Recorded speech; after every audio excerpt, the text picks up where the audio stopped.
Oke, Assalamualaikum warahmatullahi wabarakatuh.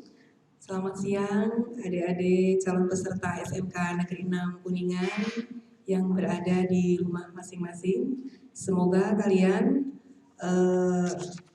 tetap sehat, ya, tetap ceria untuk mengikuti kegiatan MPLS yang sekarang masuk ke hari ketiga, gitu ya. Tetap semangatnya. Di sini sebelum Ibu memaparkan tentang materi yang akan disampaikan ke kalian, perkenalkan dulu. Nama Ibu adalah Ibu Entin Kartina. Ibu mengajar di SMK Negeri 6 Kuningan, yaitu mata pelajaran IPA dan SASIS, dan juga diberikan tugas tambahan yaitu sebagai kepala perpustakaan. Nah, adapun materi yang akan disampaikan yaitu tentang budaya hidup bersih dan sehat dengan topik protokol kesehatan pandemi COVID-19.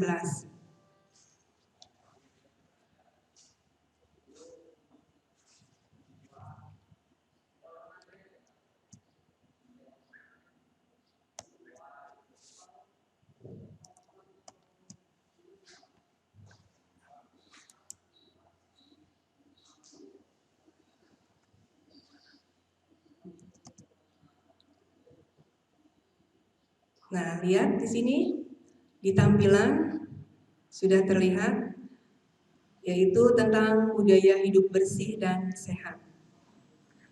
Kenapa kita harus memiliki atau menciptakan hidup atau budaya hidup bersih dan sehat? Karena kesehatan merupakan hal yang sangat penting, ya, sangat penting sehingga di sini adalah sebagai modal dasar kalian sehingga bisa melakukan aktivitas, ya. Nah, pada saat ini kalian bisa atau istilahnya kita bisa berproduktif, bisa bekerja, belajar, karena itu harus memiliki modal sehat.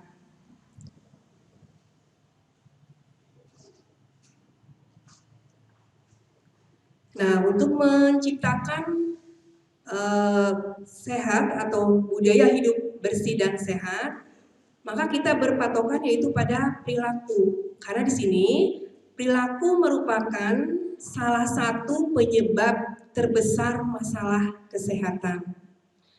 Perilaku yang bagaimana?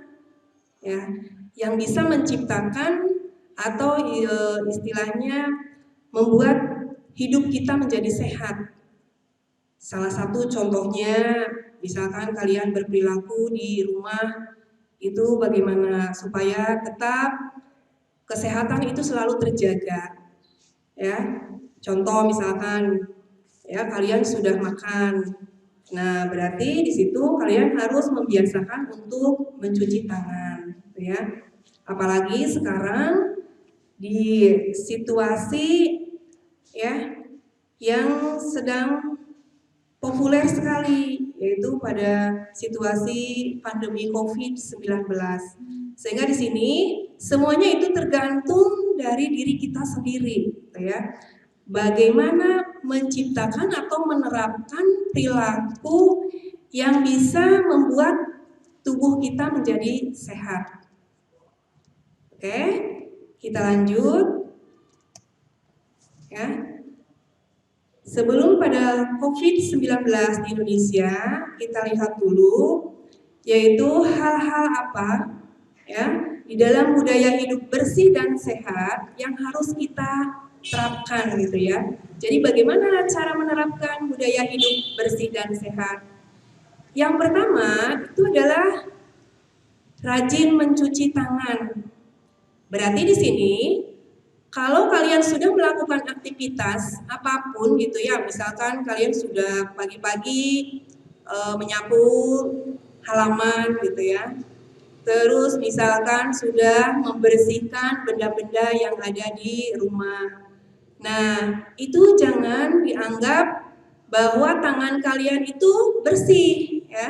Jadi kalau sudah melakukan kegiatan itu, cepatlah tangan kalian itu harus dicuci ya, supaya bakteri yang ada atau yang menempel di tangan kalian itu bisa mati gitu ya. Terus dalam mencuci tangan juga istilahnya harus menggunakan air yang mengalir dan juga harus memakai sabun ya. Terus yang kedua yaitu sering mengelap benda-benda yang ada di rumah dan membuang sampah pada tempatnya. Nah, salah satu contoh nih benda yang sering setiap hari gitu ya, setiap waktu kita pegang, misalkan handphone ya. Terus juga kalian sering memegang buku, pensil. Nah, benda tersebut itu harus sering dielap gitu ya, harus sering dibersihkan ya. Terus juga kalau misalkan kalian sudah makan gitu ya, makan makanan yang ada bungkusnya, berarti jangan sampai dibiarkan gitu ya di kamar kalian. Tetapi si sampah tersebut itu harus cepat dibuang. Terus yang ketiga yaitu kita memakai masker nih bagi yang sakit gitu ya. Contoh misalkan kalau kalian mengalami gejala flu gitu ya, batuk-batuk gitu, bersin, maka si penderita tersebut itu harus menggunakan masker agar penularannya itu tidak cepat gitu ya. Jadi tidak menular kepada orang lain.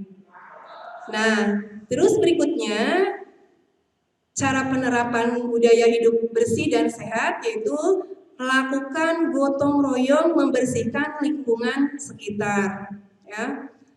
Misalkan di depan rumah kalian itu ada saluran air gitu ya atau got gitu. Berarti itu harus sering dibersihkan karena di situ akan dijadikan sebagai tempat untuk perkembangan bakteri gitu ya.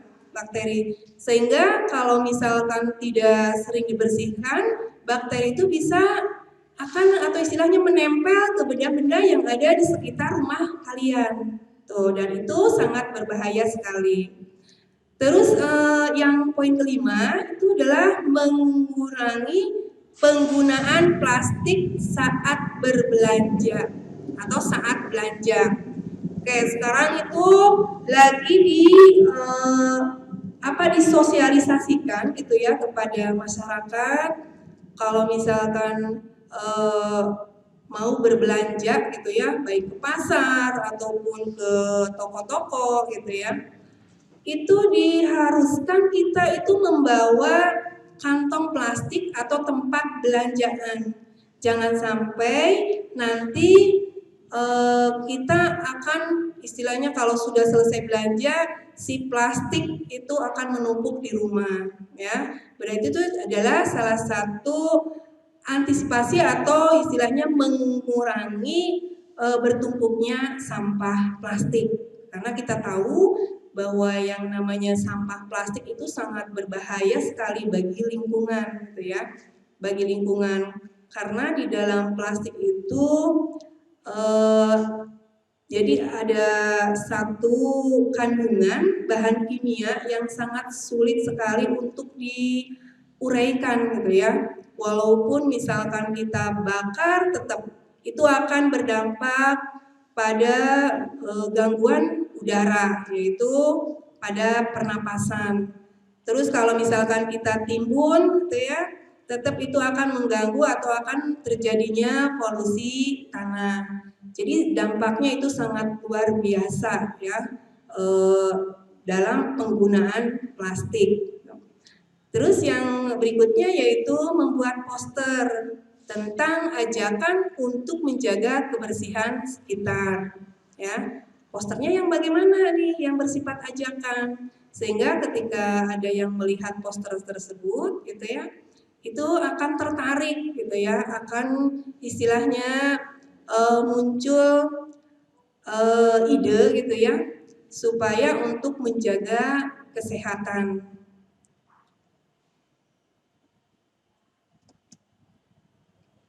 Nah, selain tadi kita cara menerapkannya, juga di sini ada tujuan dari budaya hidup bersih dan sehat, ya.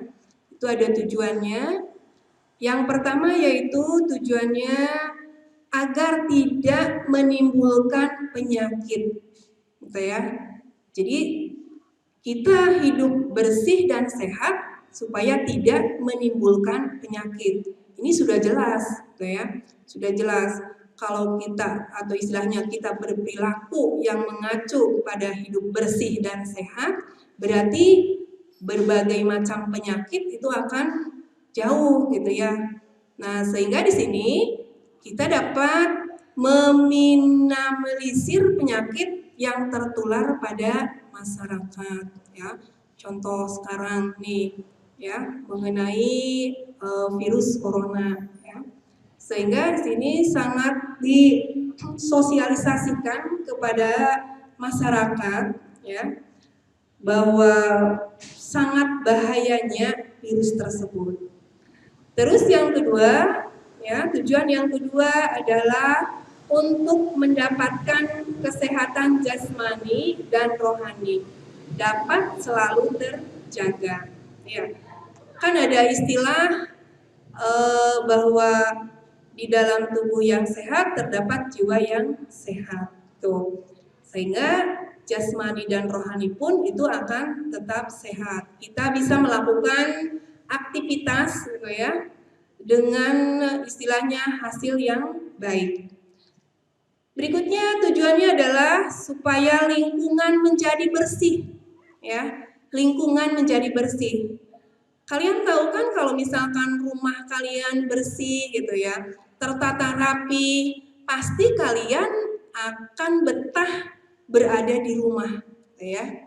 Apalagi sekarang budayanya kalian itu harus mengurangi untuk keluar rumah, gitu ya.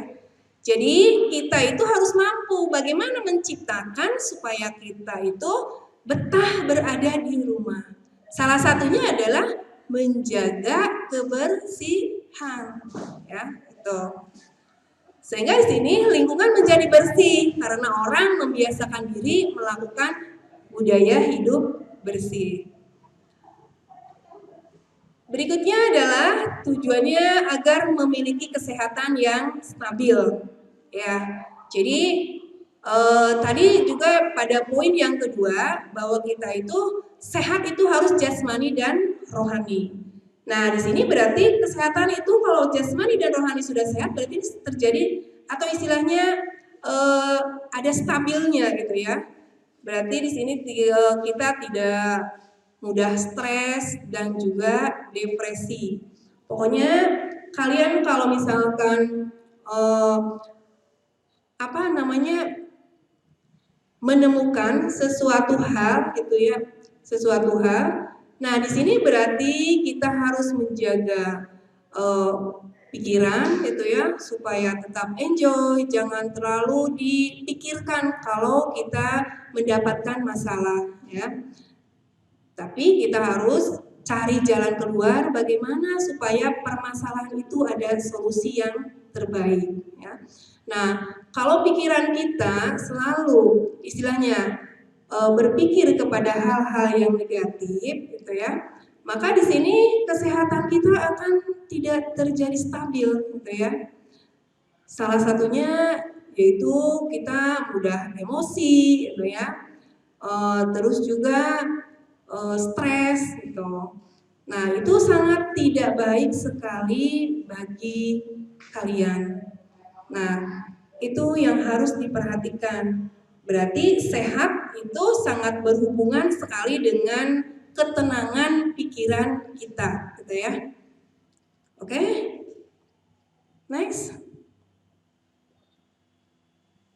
Nah, tadi kita sudah menjelaskan tentang cara penerapannya, ya, hidup sehat dan bersih, terus juga tujuannya. Nah, sekarang kita pada protokol kesehatan pandemi COVID-19. Tapi sebelumnya kita lihat dulu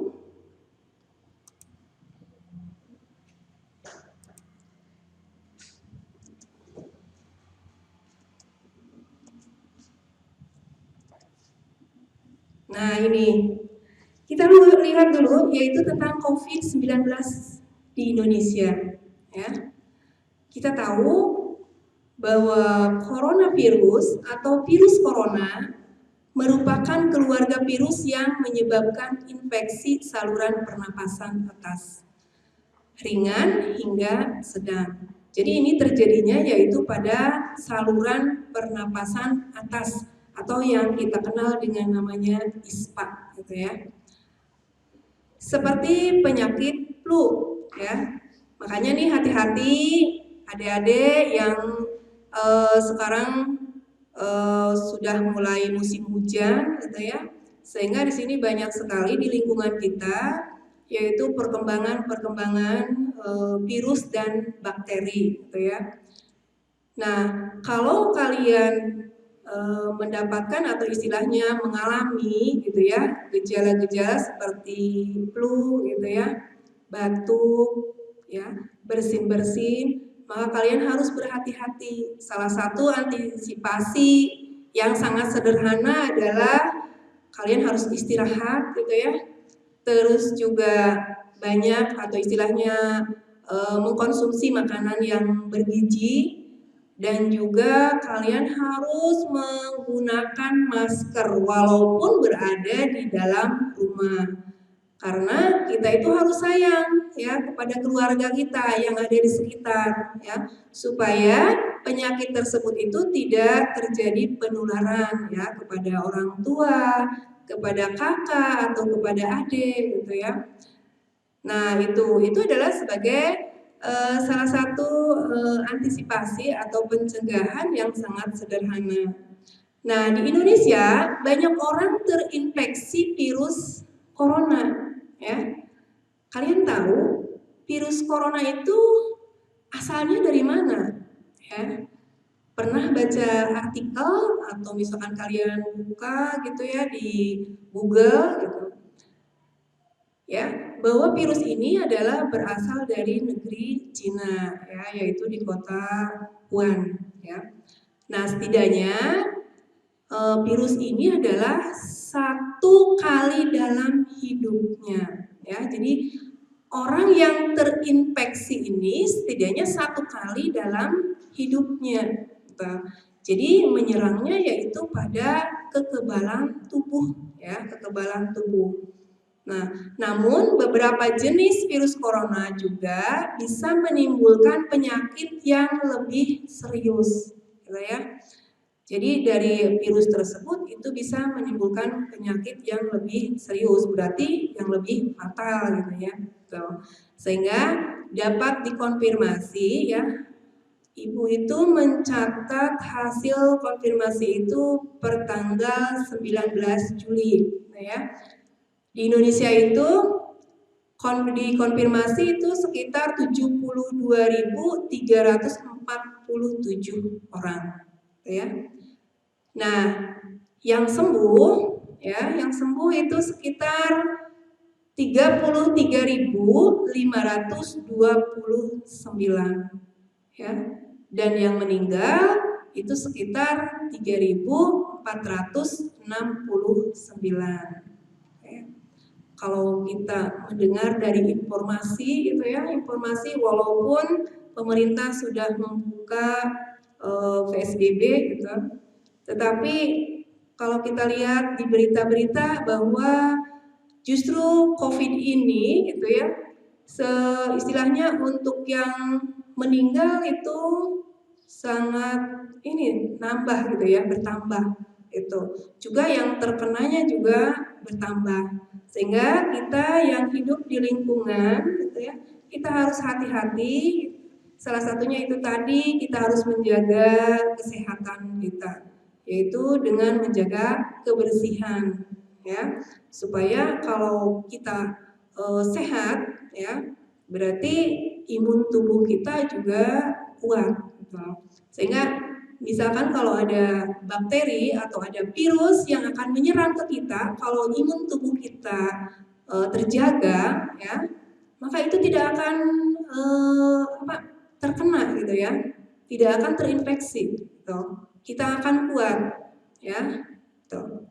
Makanya nih untuk adik-adik yang sekarang karena kalian banyak gitu ya kegiatannya di rumah gitu ya, banyak kegiatan di rumah, jadi kalian harus banyak istirahat gitu. Kalau misalkan jam sudah jam 10 malam gitu, itu kalian harus usahakan tidur gitu ya, karena kita itu tubuh kita itu membutuhkan istirahat yaitu sekitar 8 jam gitu ya, sekitar 8 jam.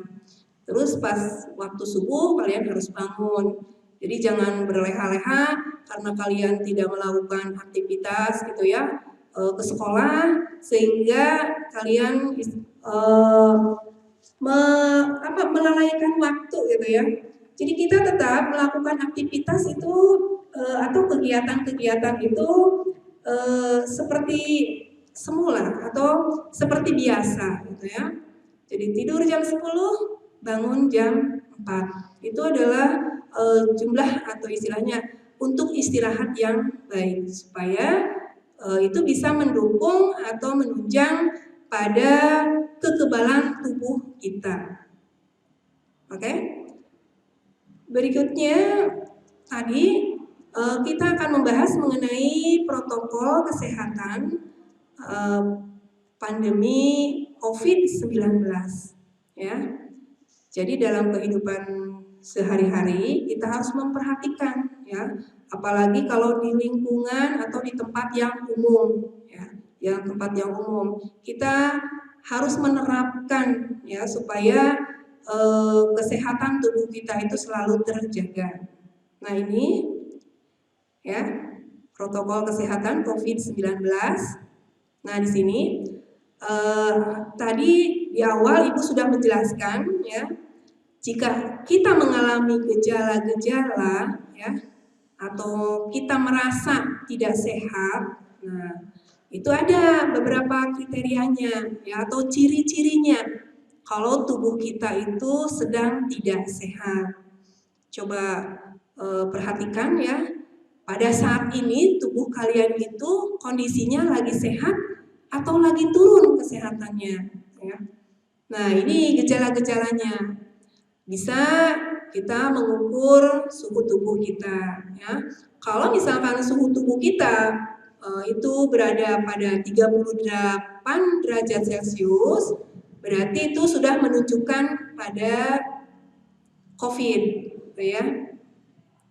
Nah, tapi kalau misalkan suhu tubuhnya masih 37 gitu ya ke bawah, berarti kita masih kondisi sehat ya. Nah, itu berarti di sini suhu tubuh kita itu sudah panas gitu ya, panas. Terus yang kedua yaitu gejalanya munculnya batuk atau pilek gitu ya, batuk atau pilek. Kalau dulu kita mengalami gejala batuk atau pilek, kita kadang menganggap bahwa ini adalah hal biasa gitu ya. Bahkan kita tidak meminum obat atau memeriksakan diri ke dokter karena ini kalau di lingkungan masyarakat batuk pilek itu adalah hal yang biasa. Padahal batuk pilek ini ya, apalagi kalau yang flu gitu ya, kalau kita ngobrol saja dengan orang yang terkena pilek atau flu ya, kalau si penderita tidak menggunakan masker maka si virus itu bisa terkontaminasi gitu ya.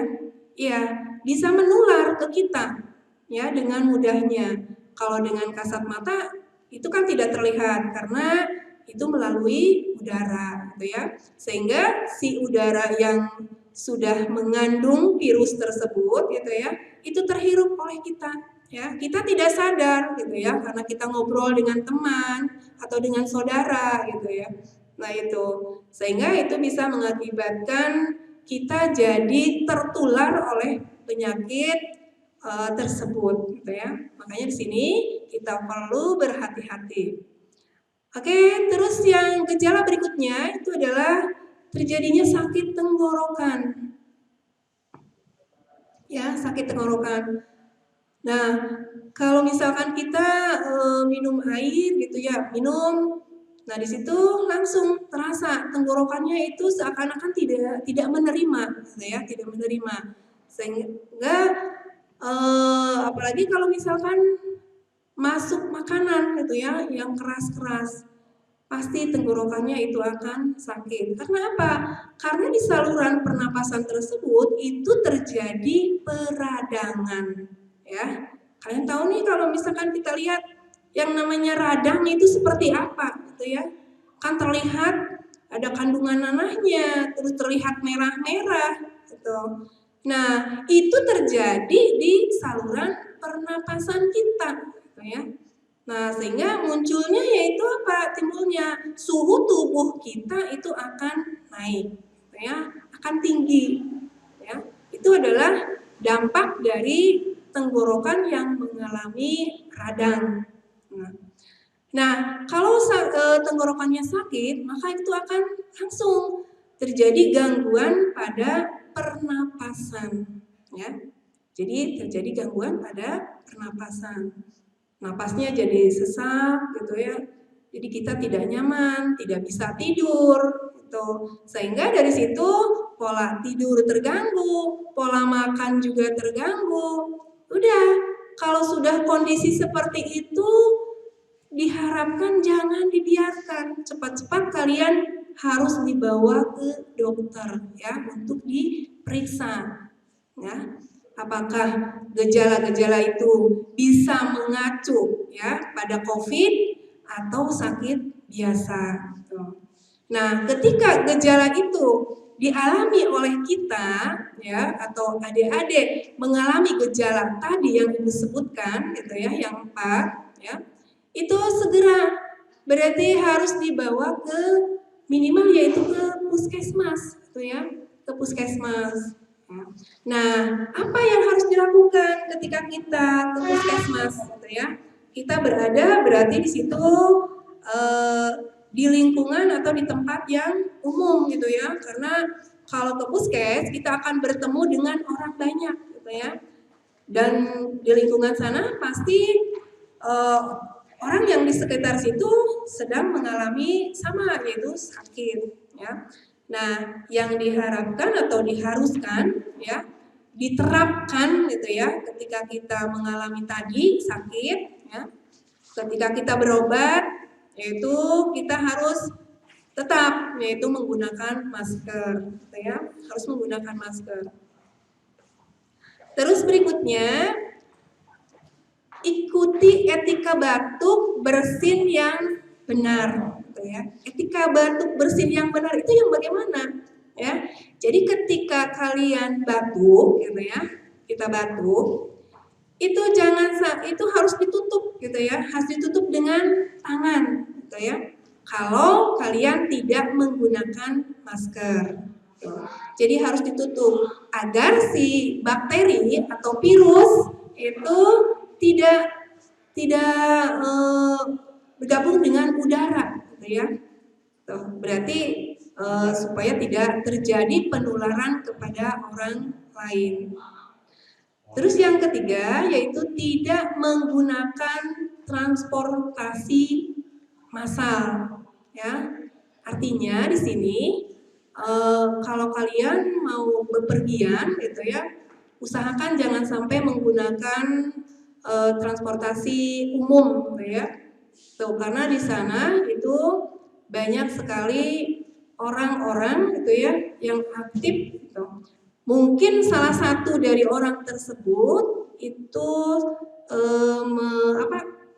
sudah tertular dengan COVID gitu ya. Jadi kita hanya bisa untuk mencegah gitu ya atau mengantisipasi agar si COVID tersebut itu tidak luas penyebarannya. Karena kita tahu bahwa penyebaran COVID ini ya, kalau misalkan kita berkomunikasi dengan orang yang terkena COVID gitu ya, itu tidak langsung kita merasakan sakit gitu ya. Tapi jedanya itu jadi inkubasinya itu selama 14 hari gitu ya. Baru kita tahu gejala-gejalanya ya setelah 14 hari. Jadi cukup memakan waktu yang lama gitu ya. Sehingga di sini kita harus tetap berhati-hati kalau kita berkomunikasi dengan orang lain ya. Jadi kita budayakan dimanapun kita berada gitu ya, kita harus menggunakan masker.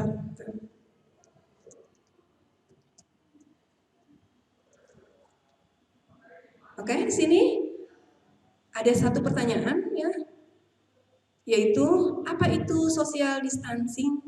Ya, social distancing. Ibu yakin adik-adik sudah tidak asing lagi, sering mendengar informasi tersebut, gitu ya. Nah, social distancing itu satu yaitu jauhi kerumunan, ya. Berarti di sini kita tidak boleh ada komunikasi gitu ya dengan orang banyak, ya. Dengan orang banyak. Yang kedua, kerja atau belajar dan ibadah di rumah, ya. Terus yang ketiga, meminimalisir bersentuhan dan berdekatan dengan orang lain, ya. Kita saja beribadah kalau misalkan di masjid itu harus menjaga jarak gitu ya. Pokoknya kalau di tempat umum kita harus menjaga jarak untuk tempat duduknya. Usahakan berjemur matahari di teras rumah gitu ya. Jadi kita harus berjemur sekitar jam 9 gitu ya.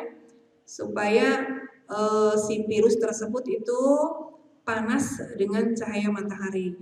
Terus berikutnya adalah pastikan sirkulasi udara baik sehingga terhindar dari ruangan lembab ya. Jadi ventilasinya itu harus diatur ya. Terus yang keenam yaitu tunda kegiatan massal seperti arisan, reuni dan sebagainya. Pokoknya kalian harus bisa mengendalikan diri supaya tidak melakukan kumpulan-kumpulan atau kegiatan-kegiatan yang bisa memicu pada perkembangan COVID-19. Oke, di sini. Nah, apa yang harus dilakukan oleh kalian nih adik-adik di rumah untuk persiapan murid dalam kondisi COVID ini ya? Nah, persiapannya apa saja? Yang pertama itu adalah media pembelajaran karena kita belajar di saat ini adalah dengan istilah adalah PJJ ya, yaitu pendidikan jarak jauh. Jadi yang harus kalian persiapkan itu adalah media pembelajarannya HP, laptop, jaringan internet, dan juga sumber pembelajaran. Sumber pembelajaran kalian bisa meminjam buku dari perpustakaan. Terus alat tulisnya, buku tulis, pensil, pulpen, dan tip-ek. Dan tempat belajarnya supaya kalian nyaman gitu ya dalam melaksanakan kegiatan pembelajaran. Ada kursi, ada meja, terus pencahayaannya juga yang cukup, terus tempatnya juga yang leluasa dan nyaman. Nah, itu mengenai materi tentang budaya hidup bersih dan sehat ya. Semoga apa yang Ibu sampaikan ya kepada kalian itu bisa dipahami dan diterapkan gitu ya. Nah, ini ada tugasnya nih di akhir. Tugasnya yaitu kalian harus mencari sebuah artikel gitu ya mengenai COVID-19. Nah, artikel itu kemudian kalian analisis, lalu kalian tuliskan komentarnya di bawah ya. Artikelnya boleh di print, komentarnya kalian catat dengan tulisan tangan. Oke, jelas tugasnya? Alhamdulillah ya. Mudah-mudahan dengan adanya pembelajaran ini ya tidak mengurangi gitu ya, mengurangi kalian untuk melakukan atau melaksanakan kegiatan KBM walaupun KBM kita itu dengan sistem daring. Oke, tetap semangat ya. Dan Ibu tutup. Assalamualaikum warahmatullahi wabarakatuh.